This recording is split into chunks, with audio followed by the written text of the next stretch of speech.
Soraya, hoje já vou chegar fazendo aquela pergunta ultra jurídica, assim. Aquela pergunta, ela é técnica, porque o Flavinho, né, da maravilhosa fábrica de chocolate, ele não apenas nos incentiva a fazer jornalismo, como ele nos incentiva também a explicar para as pessoas questões jurídicas que às vezes não chegam ao conhecimento da população como um todo, do cidadão comum, sem muita formação acadêmica, ou sem muito conhecimento.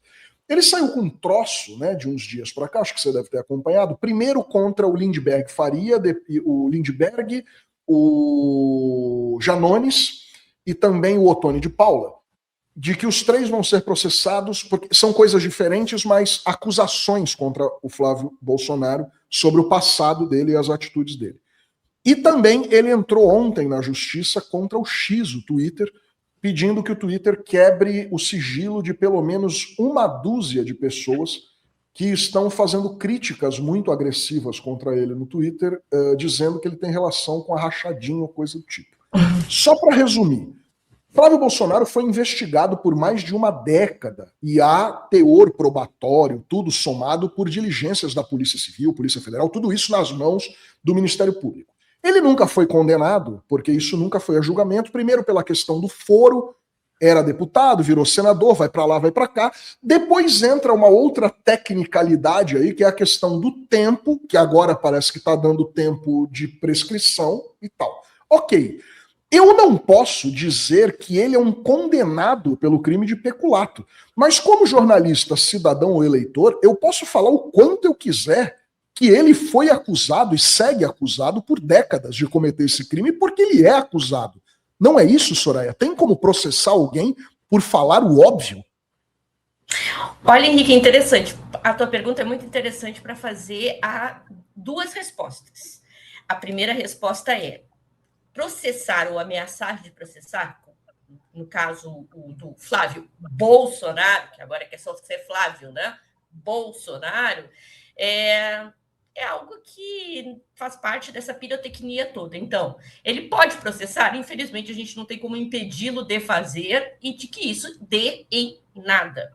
Agora, a informação ela é pública e notória, não é uma informação que não possa ser repassada a todas as pessoas. Então, ninguém o está caluniando, ele não está sendo caluniado, ele não está sendo vítima de uma imputação que se sabe inverídica. O que se está dizendo é que ele foi processado em função de envolvimento com a rachadinha no Rio de Janeiro e que isso configuraria crime.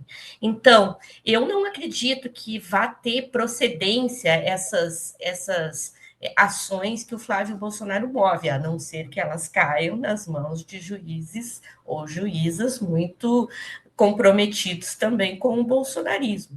Mas, por um outro lado, em se tratando daqueles e daquelas que trabalham com a informação, né, os jornalistas, as jornalistas, são informações que são públicas e notórias, elas não são informações que dependem de alguma verificação maior do que aquela que já está na própria notícia, ou seja, ele foi realmente processado, ele não chegou a ser condenado por algumas questões que você muito bem explicou, técnicas jurídicas que fizeram com que ele tivesse essa ação, ao final, arquivada. Perfeito. Eu usei até aqui o exemplo, Soraya, eu falei até brincando uma história fictícia, se eu tivesse agredido um vizinho e isso tivesse sido filmado, testemunhado por um outro vizinho e também com um laudo do IML, do corpo de delito, tudo, e por alguma razão eu não fosse condenado, isso se arrastou e acabou não gerando condenação, caducou. Se você tem prova de fato, a imagem me mostra agredindo, as pessoas podem dizer que eu agredi porque a imagem está lá. O Ministério Público do Rio de Janeiro comprova que pelo menos 1.600 depósitos fracionados em envelopes não identificados foram feitos em caixas eletrônicos de bancos do Rio de Janeiro, principalmente da Alerj, em contas, por exemplo, repetindo valores diários e exatos, em contas, por exemplo, como a loja de chocolate dele que ele tinha na Zona Oeste. Essas provas existem. Ou seja, ninguém nega a existência dessas provas. O que não houve, O que não houve foi a condenação, não é isso? Exatamente. O fato existiu.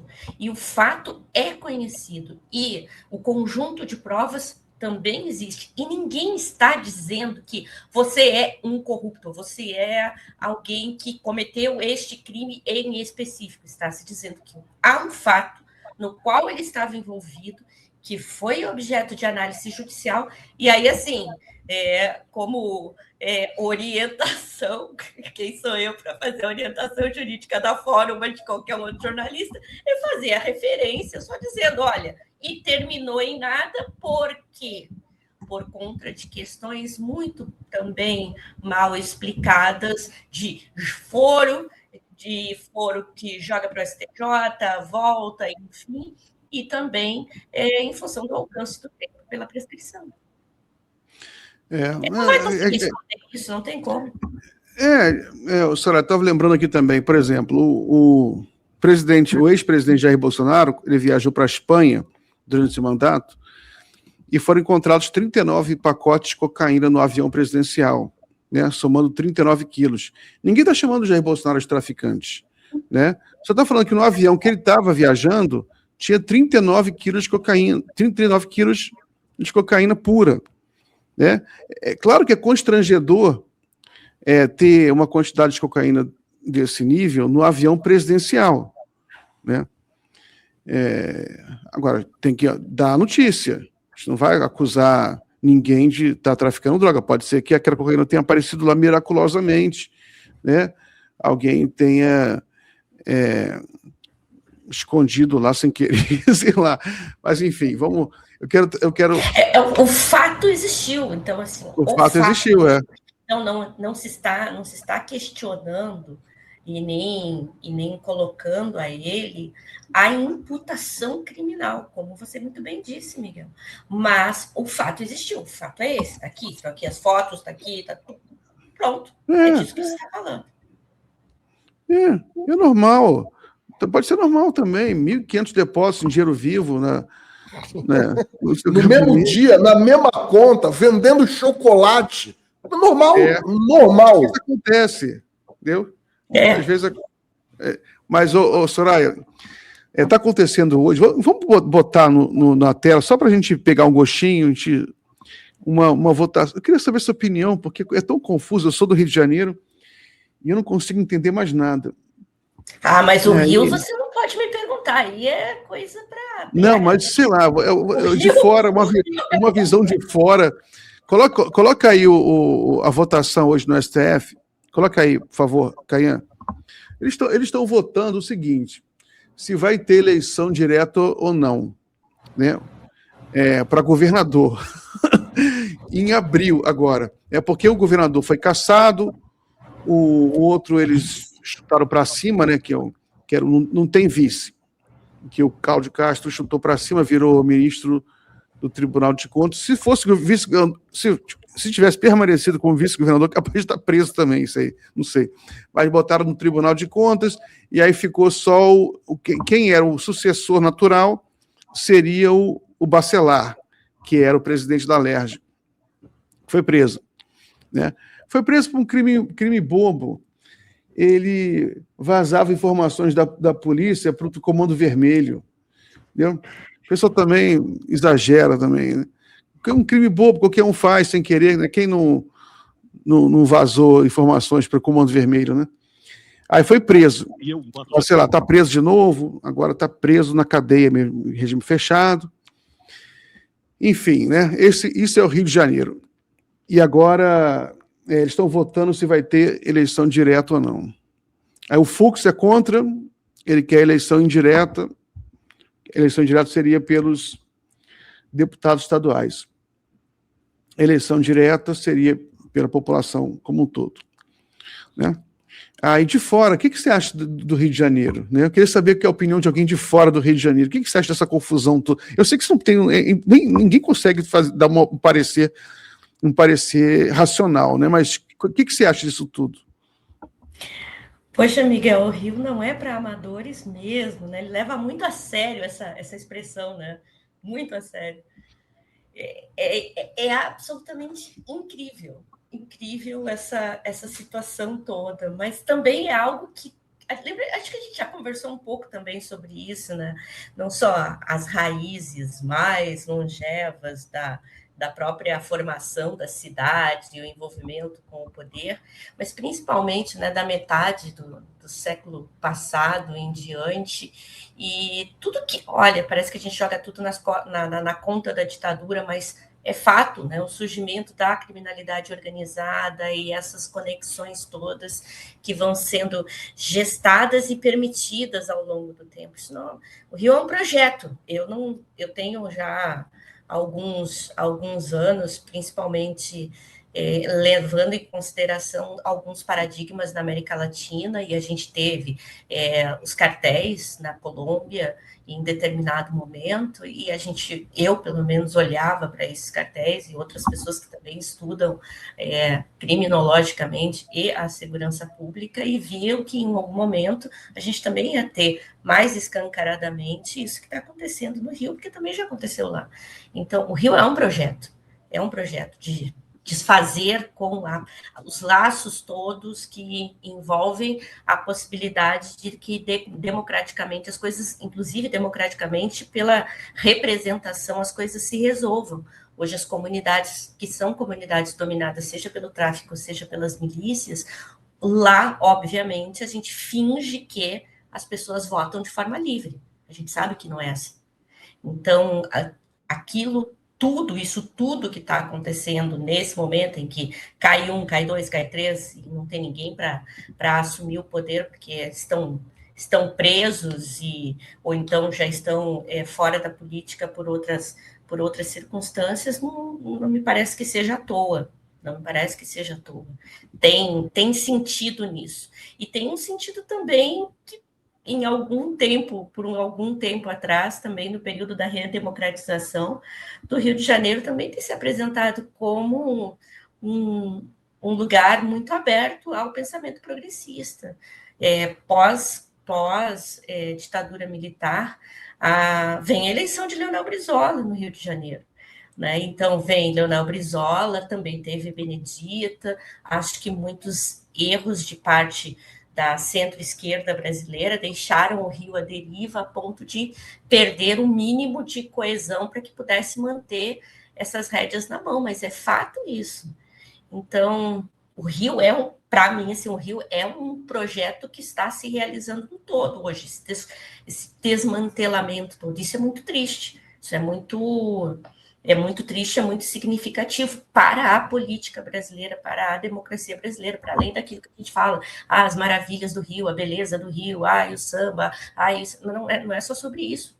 O Rio tinha uma política pujante, uma política efervescente, que acabou também com essa dominação completa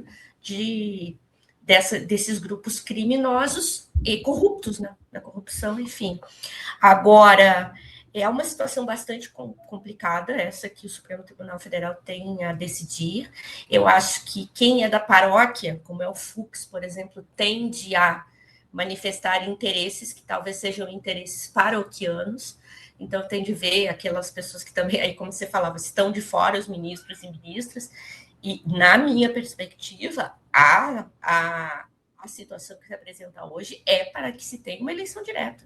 Porque a gente não tem paradigma constitucional para isso. A Constituição vai dizer, no caso de vacância, na primeira metade de mandato, o que acontece? Se convoca eleições. Na segunda parte, o vice assume e completa o mandato. E isso a gente já chegou a ver em outros momentos da história brasileira, ou seja, nos momentos de impeachment, né, principalmente, agora, no âmbito da presidência da República. Nesse caso, não se tem nem o primeiro, nem o segundo e nem o terceira cadeira ocupadas. Então, é preciso encontrar uma outra alternativa. Uma alternativa essa que não pode ser a de segregar um grupo que ainda que seja representativo, e com tudo isso que eu te falava antes, né, de que o voto não é um voto tão livre assim, é um grupo que vai de acordo com seus interesses, e já mostrou isso, fez uma votação relâmpago esses dias de 20 minutos para a eleição, né? Então, portanto, tem que se entregar ao povo do Rio de Janeiro essa possibilidade de, nesses próximos 6 meses, ter um governador ou uma governadora que seja eleito diretamente, com tudo isso que a gente está... Também acho. Tem muita gente... Está uma discussão grande no Rio de Janeiro, porque você tem 2 candidatos. Os candidatos que disputarão serão os mesmos que disputarão em outubro, né? Serão o Douglas Ruas, que é o candidato do Bolsonaro, e o Eduardo Paes, que é o candidato do Lula, da centro-esquerda, no Rio de Janeiro. Apesar de ele não ser um cara de esquerda. Mas o Glauber estava se colocando, né? Sim. O Glauber deve ser... não se sabe ainda, né? Porque o Glauber... não se sabe se ele vai conseguir construir a candidatura, mas ele é um possível candidato também. E pode ter uma ótima votação. Até porque com o Eduardo Paes se abre um espaço da esquerda no Rio de Janeiro, né? Mas os candidatos assim, mais competitivos são o Eduardo Paes e esse Douglas Rua. O bolsonarismo tem muito voto no Rio de Janeiro, né? Aí o debate é o seguinte: quem for candidato agora, quem se eleger, não vai poder se reeleger depois, né? Então tem todo esse cálculo. Mas o Eduardo Paes, ele quer ser candidato, o seu entorno já aceitou isso, né? A eleição tem que ser antes de julho, né? Porque senão também não faz sentido. Mas enfim, isso aí amanhã eles vão decidir, a gente volta a conversar na semana que vem sobre isso. Vamos aproveitar o resto de tempo para falar um pouco de geopolítica. Eu quero a sua opinião também. O mundo está muito turbulento, né? Muito turbulento. Tem a ver com direito, né? Porque tem a ver com o que a gente entende, o que é direito, o que é direito, o que é lei no mundo, né, de hoje. É uma certa forma, é uma batalha da lei contra a barbárie, né? É um mundo de leis contra o mundo de barbárie. De certa forma, o que está acontecendo no mundo é isso, né? Porque tudo que os Estados Unidos vem fazendo, Donald Trump vem fazendo, são violações das leis, né? Só que o problema das leis internacionais é que elas não têm uma polícia para... Ainda mais quando você tem um império, né? Quem vai enfrentar o imperador? Né? Aquela velha situação. Como é que você vê isso? Como é que a humanidade... Né? Pergunto para você como uma cidadã do mundo, que acho que hoje em dia a gente enfrenta esse desafio de ser também cidadãos do mundo. Como é que você, como uma pessoa do direito, uma cidadã do mundo, vê essas violações constantes das leis internacionais, e como é que você acha que a humanidade pode voltar à paz mundial? Olha, Miguel, eu sou muito pragmática, então sempre que eu faço essas conversas com os meus alunos e alunas, e infelizmente nos últimos anos eu tenho tido exemplos, né, desde o início do confronto entre a Rússia e a Ucrânia, tenho tido essas oportunidades desses tipos de diálogos em sala de aula com os meus alunos e alunas. O que eu digo é: a diplomacia sai pela janela todas as vezes que a guerra se instaura, que a guerra entra pela porta. E aí a discussão é correlação de forças, e correlação de forças no sentido mais literal possível. Embora nós tenhamos hoje, e essa demonstração de força da China ontem, porque eu acho que esse é o ponto aqui, o ponto principal, não tenha sido pela via das armas, tenha sido pela retórica que o Paquistão levou até os Estados Unidos, mas como um fio condutor, né, como um condutor dos recados que são os recados da China, e aí o Donald Trump foi impelido a recuar, mas o ponto é que, nesse momento, é um momento de medição de forças. Eu, como jurista, nesse contexto que nós estamos agora, esse exato momento aqui, hoje, assim, 8 de abril de 2026, eu estou com a toalha no chão, joguei a toalha. Porque a questão é uma guerra de narrativas. O Trump cinicamente diz que Israel pode continuar bombardeando o o sul do Líbano, porque ali é um tipo de conflito que não tem nada a ver com o conflito que ele tem no Irã, quando claramente o conflito do Irã e o conflito na verdade, não é nem um conflito, ali é a destruição total, sem nenhuma possibilidade de defesa de parte do Líbano, tem total conexão, e isso em termos da lei internacional. De tudo que a gente analisa em termos do que é a regulação da guerra, porque, de novo, né, a guerra tem regra, por incrível que pareça, e nem essas regras não existem mais. Donald Trump diz que vai simplesmente destruir em uma noite uma civilização formada por animais, segundo ele, né? E esse playboy, nepo baby, fanfarrão, né, com essa pretensão toda, diz algo desse tipo e diz que vai cometer crimes de guerra e que tudo vai ficar por isso mesmo. Então, onde é que está o direito nisso tudo? Como você disse, não está, por enquanto, não está em lugar nenhum. Assim como não teve durante outros períodos de guerra, e o nosso maior exemplo histórico é a Segunda Guerra Mundial. Quando é que o direito vai se colocar de novo? É quando o conflito acabar. Quando o conflito acabar, e aí sim, os responsáveis pelos crimes vão ser trazidos aos tribunais para serem responsabilizados. E aí veio, lá naquele momento do Nuremberg, enfim, e de alguma forma essas pessoas vão ter que ser responsabilizadas. O Trump, Netanyahu vão ter que ser responsabilizados por tudo isso. Mas esse momento agora é um momento de medição de forças, é um momento em que a Rússia manda armas, e a gente percebeu isso, manda armas, nem sei se chegou a vender, mas manda armas para o Irã derrubar caças estadunidenses, e que a China diz o seguinte: olha, a partir de agora eu tô me colocando aqui como alguém que negocia em todo o Oriente Médio, e tem que parar, esse conflito tem que parar. A China entrou em campo ontem, e com o poder econômico, embora a China tenha o que a mais para poder fazer valer também a sua palavra nesse campo de discussão econômica, a China também tem arma. Então, assim, ela não quer fazer guerra com ninguém, não vai fazer guerra literal com ninguém, mas se ela quiser, ela pode. Então, o Trump sabe que não pode com isso. Então, nesse momento, para nós, é só esperar que esses grandes se acomodem. Esses grandes se acomodem. E ontem a China colocou o Donald Trump no banquinho do castigo. E é esperar quando tudo isso terminar, para que aí sim, tendo lei novamente, essa criatura responda.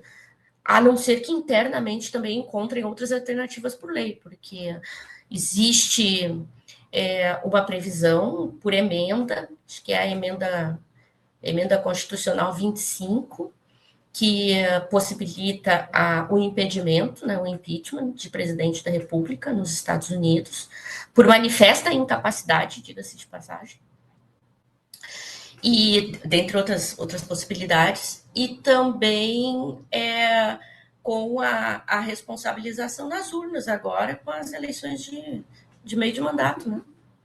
Então é isso que eu acho que o povo dos Estados Unidos tem que dar uma resposta nas urnas, e a política tem que funcionar. Os republicanos racionais e democratas têm de tomar providências em relação a isso.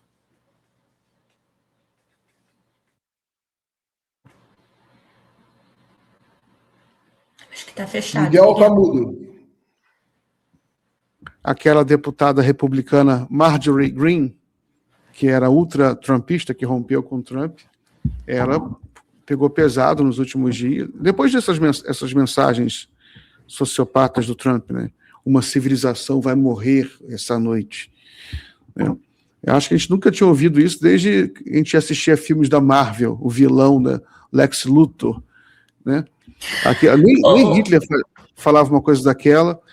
Né? Talvez, sei lá, o imperador da Macedônia no século IV a.C. falasse uma coisa desse tipo.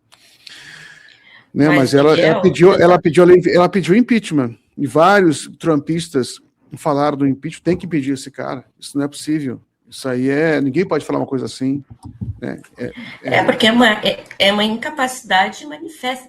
Porque, olha só, eu fiz alguns comentários, eu até em uma outra emissora, e deixei até linkados lá, e na minha rede social, lá no Instagram, dizendo que o Trump não tinha alternativa.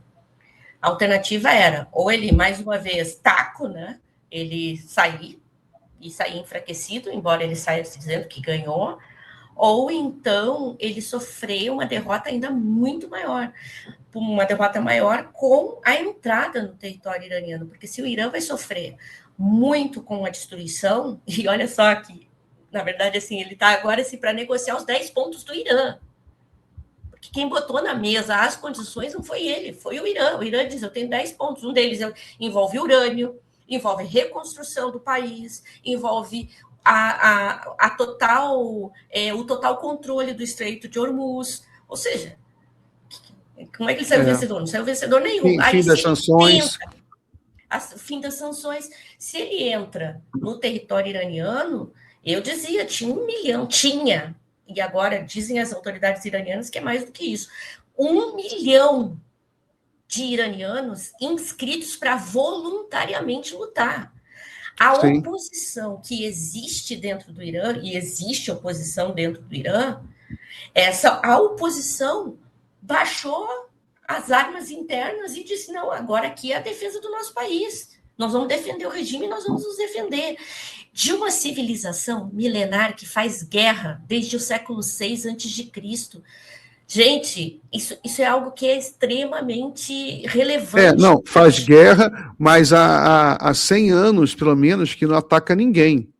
Né? E foram atacados esses anos todos, porque a guerra Irã-Iraque, que o Saddam Hussein atacou o Irã com armas químicas dadas pelos Estados Unidos e pelo Reino Unido, né? Armas químicas, que é a coisa mais cruel e brutal, é proibido pela lei internacional. Né? Os Estados Unidos deu armas para o Saddam Hussein, a Inglaterra deu armas para o Saddam Hussein para atacar o Irã, morreram 1 milhão de iranianos, né? E se ele esquece, os Estados Unidos e a Inglaterra deram um golpe de Estado contra o Irã em 1953, derrubando um presidente eleito, democraticamente eleito, Mossadegh. Né? O Irã era um país que estava vivendo uma abertura democrática maravilhosa no Oriente Médio. O Mossadegh era um líder global, e aí deram um golpe. Isso está na literatura.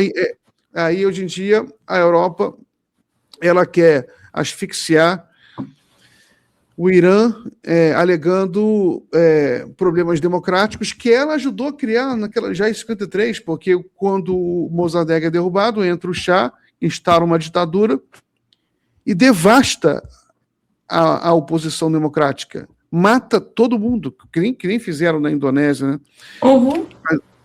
Mas, Soraya, a gente tem que trocar de bloco. Desculpa, mas só para a gente fechar, e aí essa questão da inscrição dos iranianos para voluntariamente lutar, com uma potência de uma civilização que está desde o século VI a.C. preparado para a guerra, e de alguém que não conseguiu estrategicamente entender o que é esse conflito.